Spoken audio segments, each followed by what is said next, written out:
Hello guys, welcome back to my YouTube channel. It's me again, When Mary. Today's topic videos guys is kung paano natin i-resolve yung ating problema about sa copyright music. So since na yung mga editing apps hindi po siya free or no copyright music. So once na i-upload natin, bigla na lang tayong nagkakaroon ng copyright music na natatanggap natin mula kay YouTube Studio. So, nagkakaroon tayo ng copyright. So, guys, pag once nakatanggap kayo, ano ang gagawin nyo? So, syempre, i-delete natin yung ating videos para matanggal yung copyright. Kasi mahirap guys pag may copyright tayo. Lalo na pag tayo ay monetize na. So, yun. Kaya iwasan natin na magkaroon tayo ng copyright music or copyright na content. So, yun siya guys. So, ituturo ko sa inyo kung paano solusyonan ang problema natin about sa copyright music. So, keep on watching guys.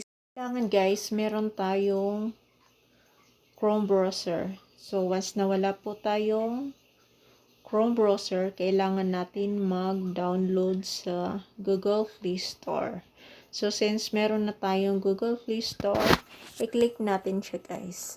Yan yung Chrome.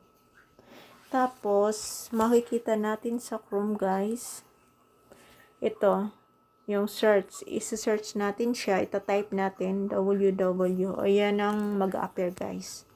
Sa screen natin. Tapos, yun, makikita nyo siya, hindi siya naka-desktop site.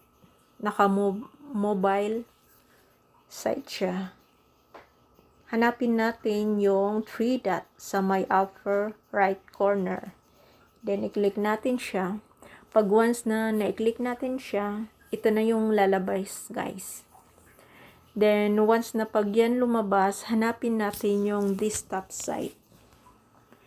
Then, sa may desktop site, sa may right side, may makikita tayong square dyan. Lagyan natin siya ng check. Pag na-click natin yon yung check, automatic siya, lalabas na yung desktop site. Tapos, makikita natin yung channel icon natin sa my right corner. Ito, click natin yung channel icon natin. Tapos, guys, pag na-click natin yung channel icon, so, kailangan mahanap natin yung ating Creator Studio. So, since wala tayong makitang Creator Studio dyan, punta tayo sa setting. I-click natin siya.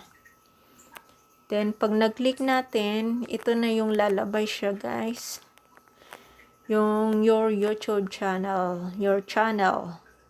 Yung name ng channel nyo, tapos edit ang Google.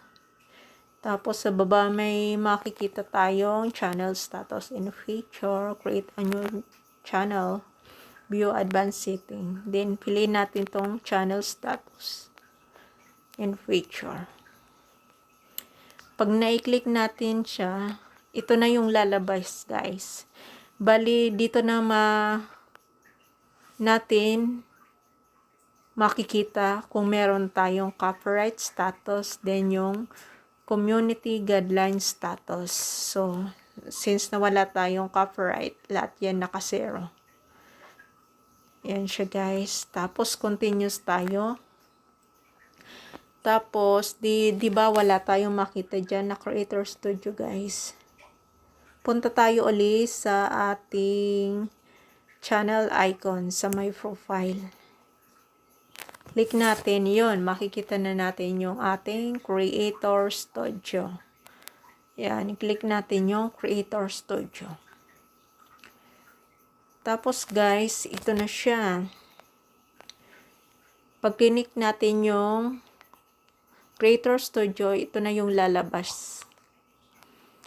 Yung dashboard, video manager, live streaming, community, channel, analytics, translation, and transcription, then yung create. Bali, hanapin natin yung video manager. Click natin siya.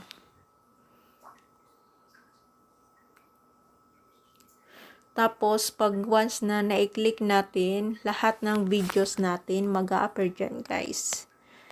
Ayan siya. Mag-a-appear siya.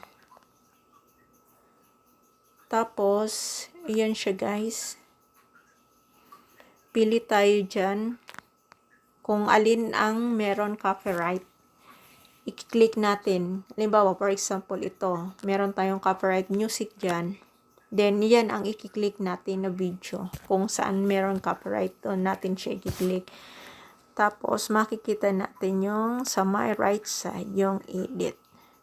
Then, yung may square ay triangle na pabaliktad, i-click natin siya. Then, hanapin natin yung audio. Ito. Audio, click natin siya. Click natin. Tapos siya, guys, yan. Nakikita nyo yung add or replace audio.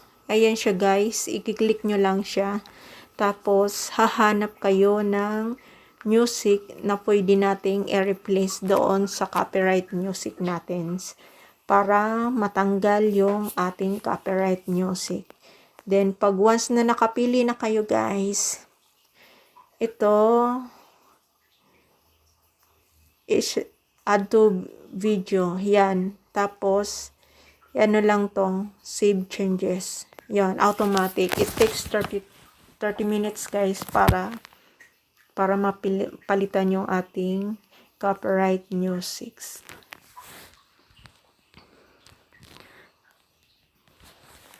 So, yun lang, guys. Sana may natutunan kayo sa video na to at naibahagi ko yung aking kalaman about how to resolve sa ating problema na copyright. Kasi as a creator, guys, ito yun yung pinaka masaklap na magkaroon tayo ng copyright music. Kaya, so, yun siya, guys. Yung solusyon na ito, sana makatulong sa inyo para hindi natin kailangan i-delete yung ating videos at ma-preserve natin siya. Kasi once na mag-delete tayo, guys, ng video, automatic is yung ating watch hour mababawasan din. Kaya yun siya, guys. Ito na yung pinaka mabisang solusyon sa ating mga problema. Sana po, guys, may natutunan po kayo sa aking video na ito. Salamat po sa panonood at sa mga hindi pa po nakaka-subscribe, please subscribe po para ma-update po kayo sa aking mga bagong videos na i-upload.